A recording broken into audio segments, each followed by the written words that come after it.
but I feel like there isn't anything that's not wrapped around the creativity of Black people.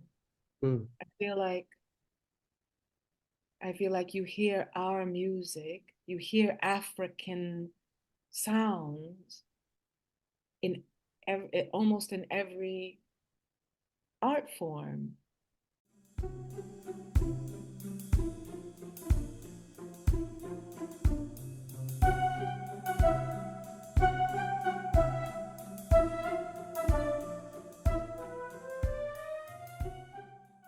Hello.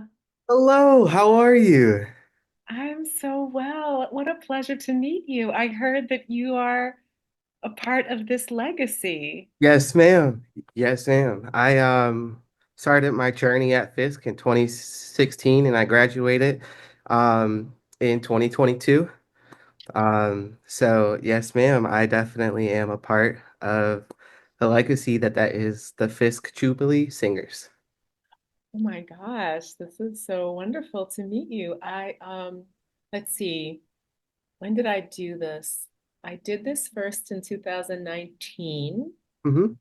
and we started in March. So early in 2019, maybe January, I made my way to Tennessee so that One. I could go to your school.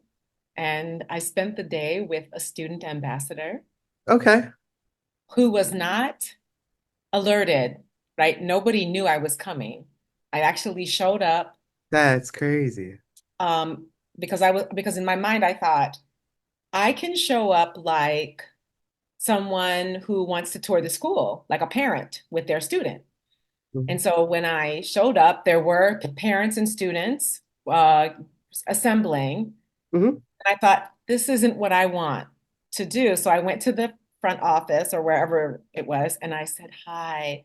And someone at the front office said, oh, hello, I know you. And I was like, yeah, I'm, yeah, I'm here to do research on this project that I'm working on. And she was like, oh my God, hold on. So she calls and she's like, she gets somebody, and then somebody comes out of the office and they're like, uh, okay. I said, I'm doing a play and I'm playing one of the original Jubileers.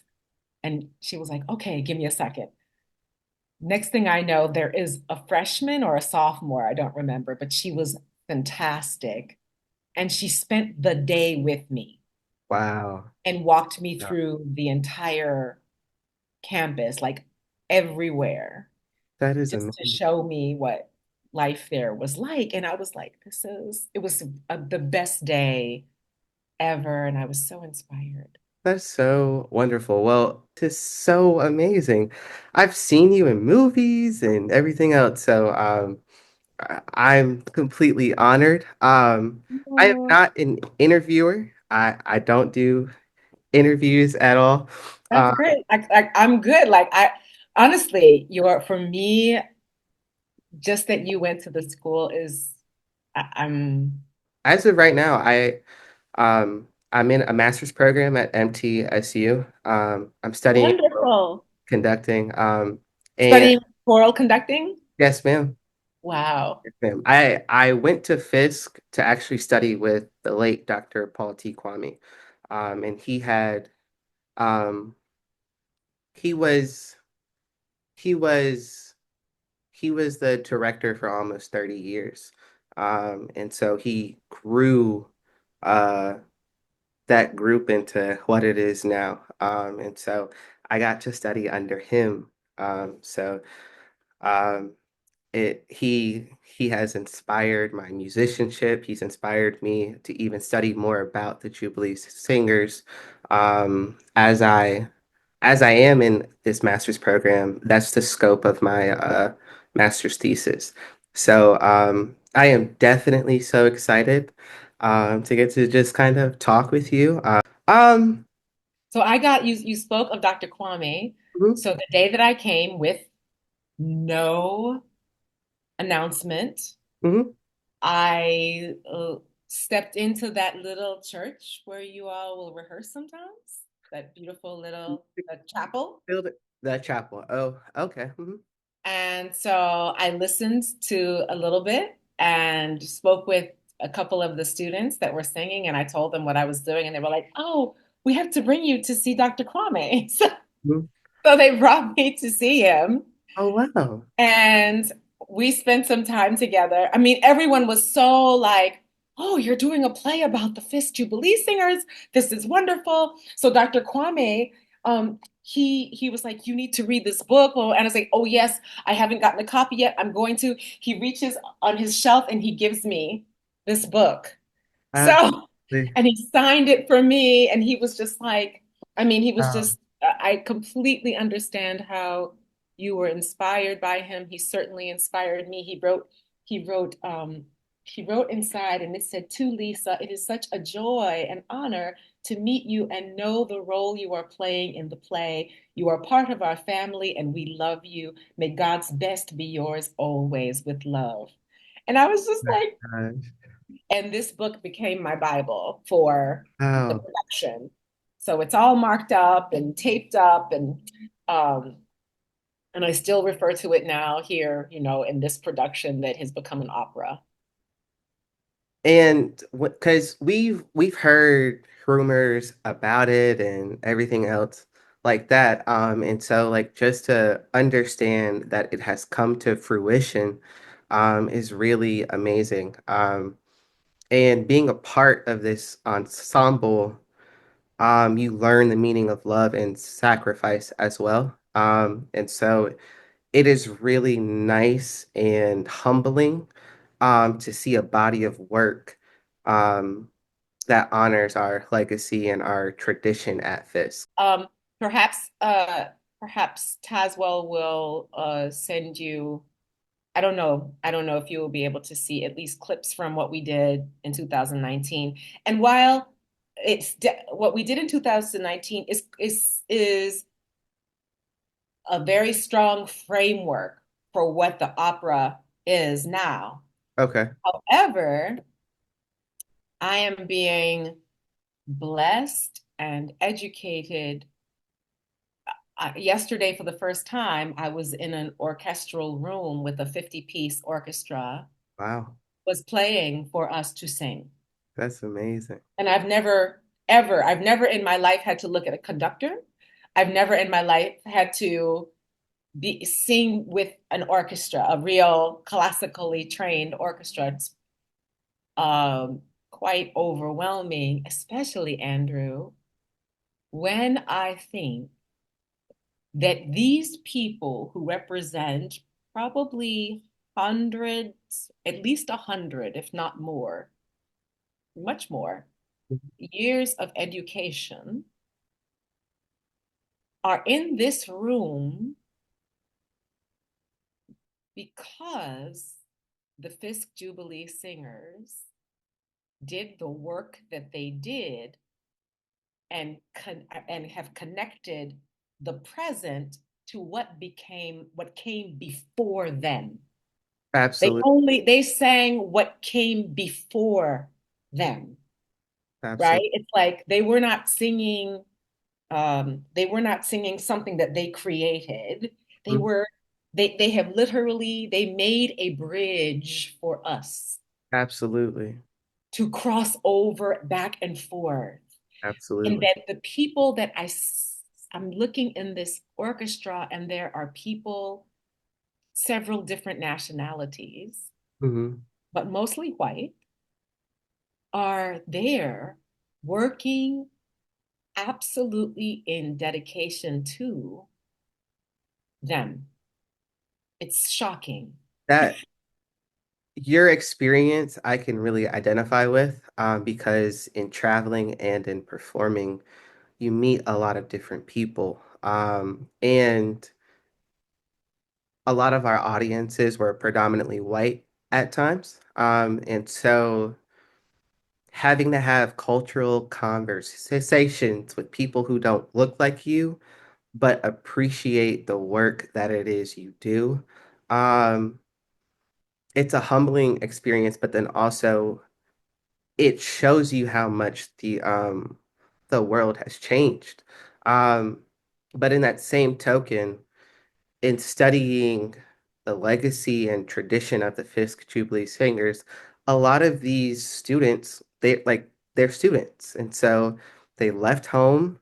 Um, I know that if I called my parents one day and said, "Hey, I'm gonna go travel to England and Germany and Switzerland and just stop my education," my parents would be like, "Absolutely not. No."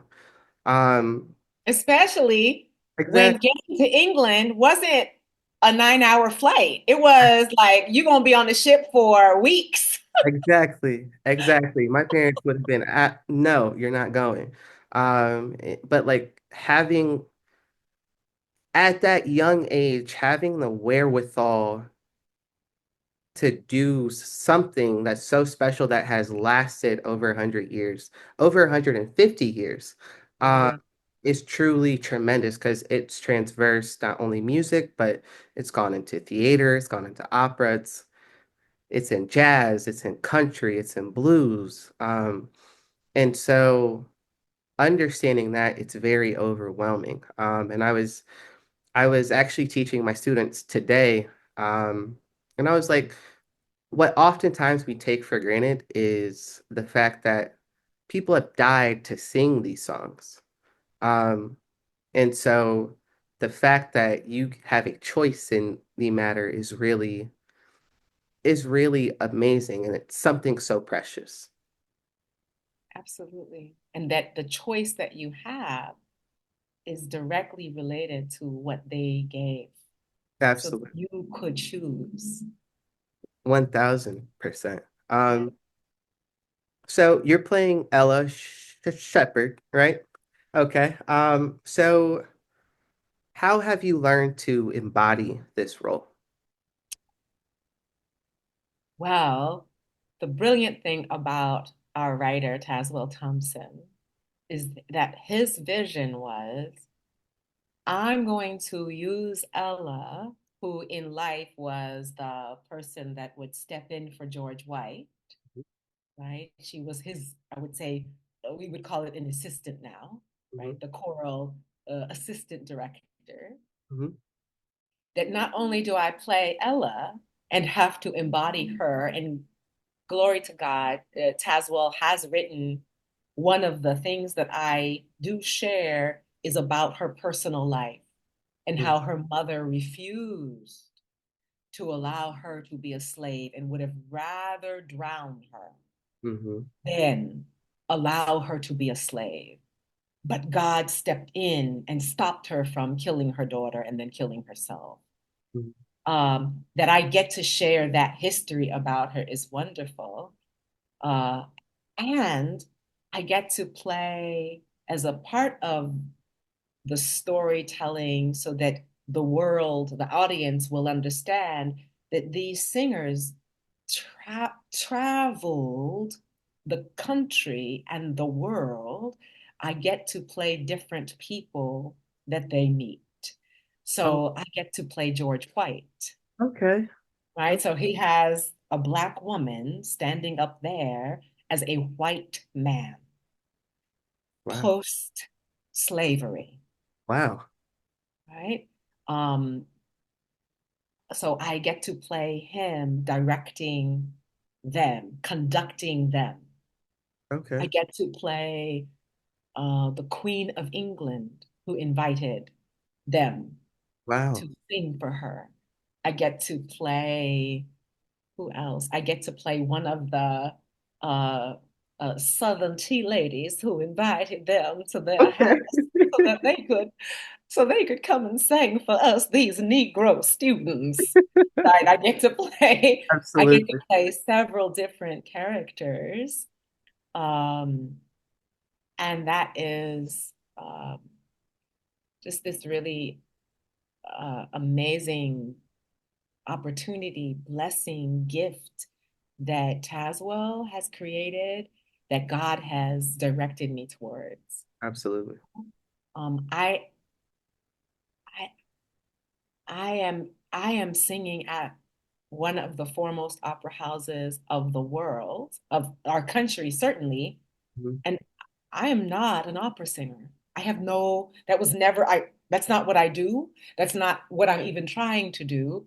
And I've been so blessed that Tazwell's vision said, I want a storyteller to come and tell the story while the opera singers sing the life of these ladies and gentlemen.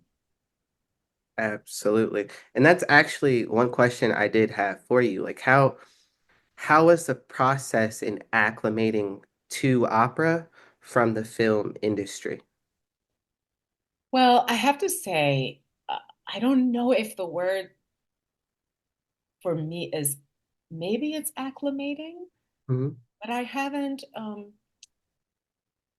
have accepted that I have been placed here as an actor, that I don't have to pretend that that's not what and who I am.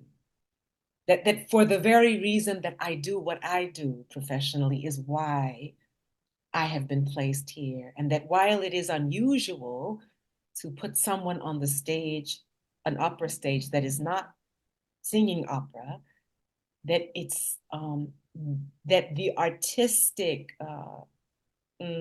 depth, mm, uh, creativity, not only of our creator Tazwell, but of the Seattle Opera, to be open to something that is not traditional, Right. um, is quite um, it is quite humbling. You used that word earlier. I very much am experiencing a kind of humility that places me in awe of the people I am working with, in awe of God's kindness, Hmm.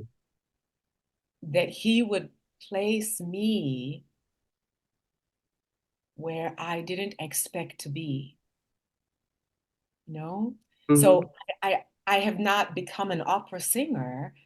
I have dug into, I am someone who embodies story as an actor. That is what I do. I transform myself so that an audience can experience story.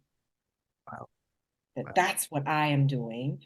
And I sing with the Fifth Jubilee singers on stage as a singer, Okay. but that is not my primary function.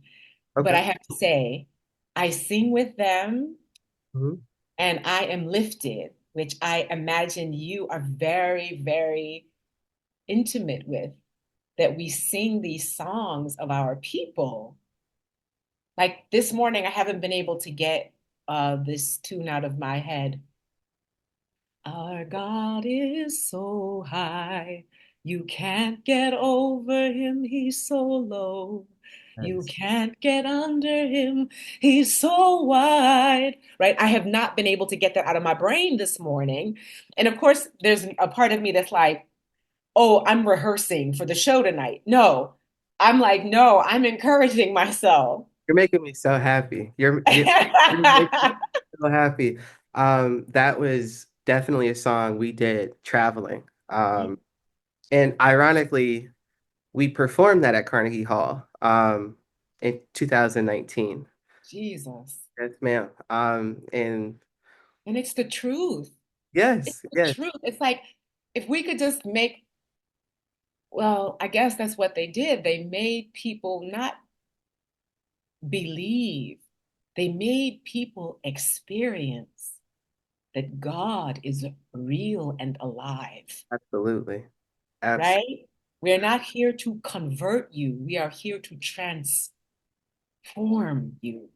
You Absolutely. will feel His very presence if you will allow yourself. Absolutely. Absolutely. I cannot agree more. Um, when you talked about storytelling, how did Tazwell Thompson Mhm. dissect the meanings of pieces for you guys in rehearsals? Oh, well, Tazwell has a very long, he was introduced to them as a child, to the Fifth Jubilee singers, Mhm. from a nun. He went to school in a convent, Wow. and he talks about Sister Benvenuta saying to him one day after choral practice, and he was the only Black child in the class, "You must come to my office later today. I need to share something with you." Hmm. And she shared a recording of records of the Fisk Jubilee Singers. Wow. She said to him, "I have something I want you to listen to that has something to do with you." This little Black boy in the middle of a sea of, I have something I want you to listen to that has something to do with you. Wow. And so when he chose these songs in particular, and he had to, I think, fight himself to cut it down to 40, I think it's 41 songs. Hmm.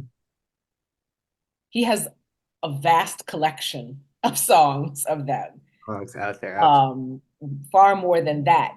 But he chose these in particular, and we open with "Over My Head, Oh. I Hear Music in the Air." Mhm. And then we close the show and the journey that we see them on with a reprise, but the words change to "Over my head, I see glory in this place." Wow. So that he causes us to understand that they have been fighting and struggling and struggling and struggling, and now they're they're in a place that there is no more tears, Hmm. That's it. That is it. that the fight resulted in victory. Hmm. And then um, he ends the show with "Remember me," and each of them sing. He does like our choral, our musical director has arranged the piece so that you hear each singer like a bell. "Remember me," and it's a canon. In all the different, so you hear mem, mem, mem, just like bells, right? Um, and then um, and then you finally hear the last and me, and then that's it. Do Lord, Remember. remember, and then we whisper me. And so you know the effect of 13 people whispering in song me. And it's so hard, Andrew, to finish the show, at least it was in 2019, without crying, because Mhm. we are doing the thing that they asked us to do. Absolutely. We are talking about them 150 years later. We are actually doing the thing. Absolutely. And there's an audience full of people that may have never heard of them before, who are going to walk out asking questions about them. Absolutely. What I think is really amazing about the emotion of what you're telling me, do Lord, remember me. Those words are emblazed right above our chapel as you walk Mm. in. Um, And during Jubilee Day, which is actually this weekend, yes, I heard October 8th, right? October 8th. October the 6th. 6th, 6th, sorry. Yes, ma'am. Um, so after the convocation that happened in the chapel, they then go to the grave sites of the original members and they perform that song. They performed Do Lord, Do Remember Me. And so as you're talking about the emotion of the song and you're feeling the heritage and honor that is perpetrated with this song, I can do nothing but empathize with you because I've been in that place. There are rehearsals and performances where I can remember there was one song, uh, I Know I've Been Changed. Um, we were on stage one time, and after our final note rang, all of our heads were down because we were just crying. We were just feeling that moment. So my next question to you is, as an ensemble, have you guys had those moments of intense emotions and just dealing with your thoughts, your feelings within rehearsal? I have seen different different people have moments of like they gotta, I need a minute. Just head down, just Right? crying. Like people are like, ooh, we did steal away, Oh, wow. and Queen Victoria requested steal away. So I'm playing the queen, so I'm not singing at that point. I'm the queen, and they are in their choral formation singing for her. And we finished, and one of the tenors, he just pulled away and just started crying when we stopped the rehearsal. He just started crying, and he came up to me and he just said, he just and because right after they finish, then Queen Victoria's Tazwell has written this beautiful uh monologue where she talks about how beautiful, she says um she's looking at them and she says, um, I should like to see the one with the very dark skin have her approach. And then she starts to describe how stunningly beautiful her skin is. She says things like the color of onyx, the black sea at midnight, and womb warm, infinity, and the incision into the void. So she says all of these things. Oh, dark, dark, like standing in the shade. Right? She says all these beautiful things about our skin color, you know? And he came up to me and he was like, I can't, I couldn't take how you were talking about us and how beautiful we are. And the song, right? Like he was like, I don't know what I'm gonna do when we have an audience. And it's like, Wow. but that's what Tazwell has given us, Hmm. you know, that we speak of each other with such beauty. Like that he speaks about us with reverence. The Wow. thing we have been ostracized for, the thing we have been whipped and beaten and murdered for, Tazwell uplifts, and he has the Queen of England doing it. Mm, that is absolutely amazing. And just hearing how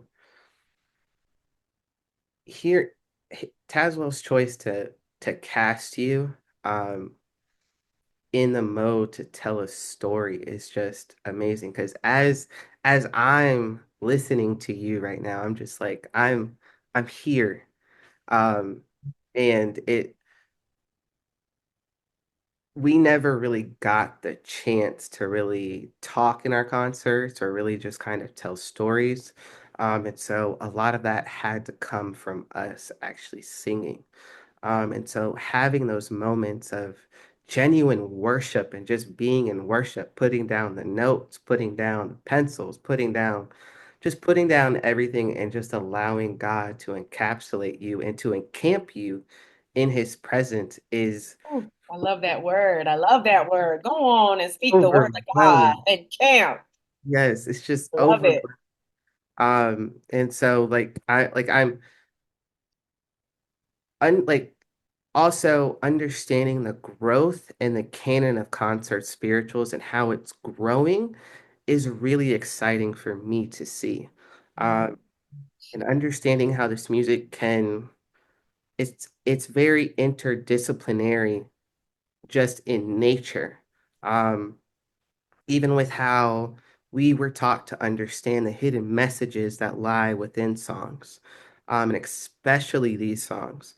Um, but it's really amazing to see and to hear you talk about how all of these different elements are being shown. Um, and just just bringing them out not only through words but through song as well. I think it just becomes full circle. Fine. I guess what do you think the impact of this body of work will do for generations to come? Mm. The body of work of the Fifth Jubilee Singers. Um, that as well as like Black music and Black history as well. Well, I suppose that I'm biased, but I feel like there isn't anything that's not wrapped around the creativity of Black people. Mm, I feel like I feel like you hear our music, you hear African sounds in almost in every art form. You hear us, and where you don't hear us, we dominate. We are able. If you give the music to us, we are able to dominate. absolutely. We we are able to dominate.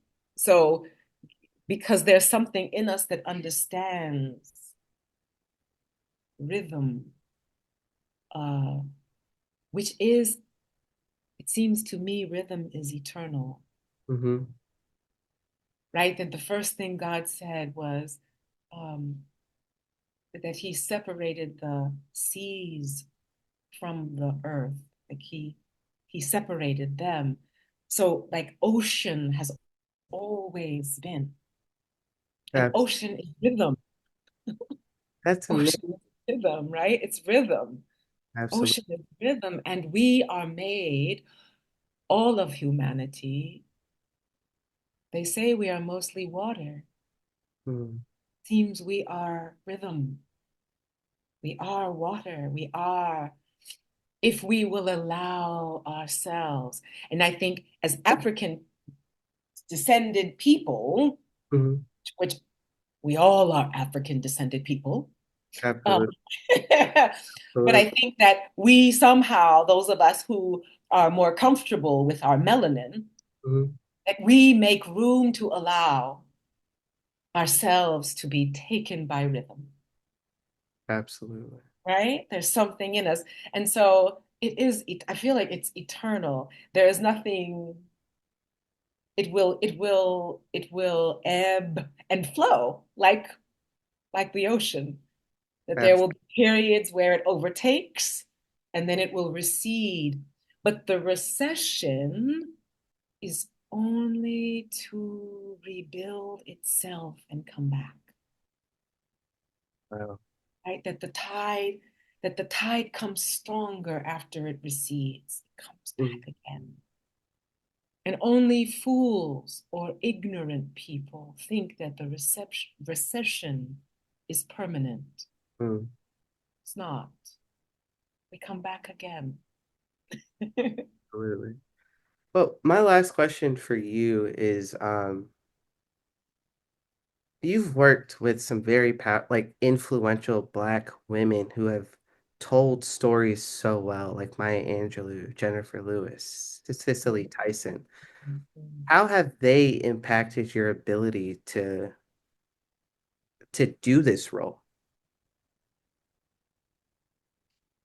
So the three women you mentioned, I would have to say, in their presence, what struck me most was, my God, they're not afraid. They're not afraid. Mm, They don't shrink at all. How can I be like that? How can I not shrink? How can I step on stage and not mm, shrink, but really embody how I have been created,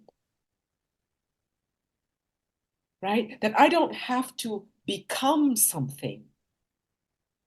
I, I have been created that way.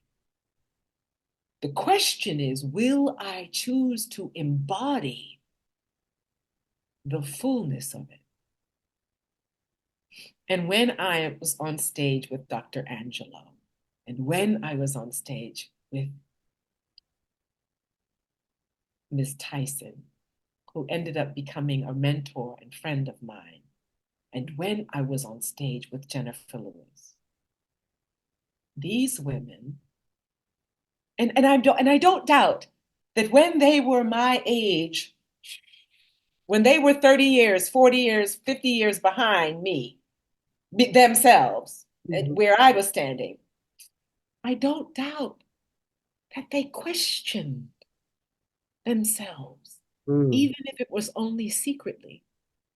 right, But at this point where I intersected with them, mm, I had the blessing of seeing them, seeing what I could become if only I would accept this is how I was built. So they were inspiration, they were responsibility. They were a reminder of my responsibility that I don't get to shrink back because there are people coming up behind me mhm. and that I must embody to the fullest extent so that I can make it possible for the next generation coming behind me. Absolutely. Absolutely. I could not agree more. Um, and with what you're saying, it just taking it back to rhythm and the wave, it's a cycle. Um, and I just want to thank you from the bottom of my heart for taking on this role and taking on this task of telling not only the story, but of our history. It is imperative that we continue to tell stories. It is imperative that we continue to have new ideas within our own history. Um, and so I don't want to take up any more of your time. I know you have a busy schedule, but thank you so much for taking time to just kind of speak with me. But there is just one question I do have to ask you. Of course. As you have worked with spirituals, and I love asking people this question, how has your relationship with God changed? Well, the wonderful thing for me is that because I have a relationship with Christ, Mhm. like he here right now. Absolutely. He always here. Absolutely. He dwells in the midst, right? This me, this he has made it so clear to me uh, that I am dust and I am his dust. Mm, I'm so thankful to be his dust. absolutely. And that singing the songs, like I said, Mhm. this morning I'm hearing that song and I know it's true. Mm, He's so high, you can't get over him. And I know, like, those spirituals change the temperature of me mhm, when I sing them. If I'm sad, they change my sadness into hope. mhm, So if I could say anything about how it's changed my relationship, I would have to say it is proof that he is the living God. I mhm, have one more. I own those spirituals, and because I come from grandparents mhm. who sang them, Okay. to know that that what my grandparents sang is actually art now. Absolutely. That that that that I don't have to be. Oh, this is really. I don't have to be the Lisa that loves Christ and Lisa the actor. Mm, I am Lisa who loves Christ, who also happens to be an actor. Like, I get to be one individual everywhere in every room at all times. absolutely. Absolutely. Well, thank you so much. I wish you nothing but the best as I wish you the best too, Andrew. I well, look thank you. forward and keep teaching. Keep teaching. I love it. I love it. I wouldn't change it. Spent way too much time invested in it. I have a degree in it now, so at this point it's too late. So Keep um going. I will definitely do that. Best of luck in your opening week. Thanks. Please get some rest, perform well, and I look forward to reading all about it. Take care. You too. Bye bye.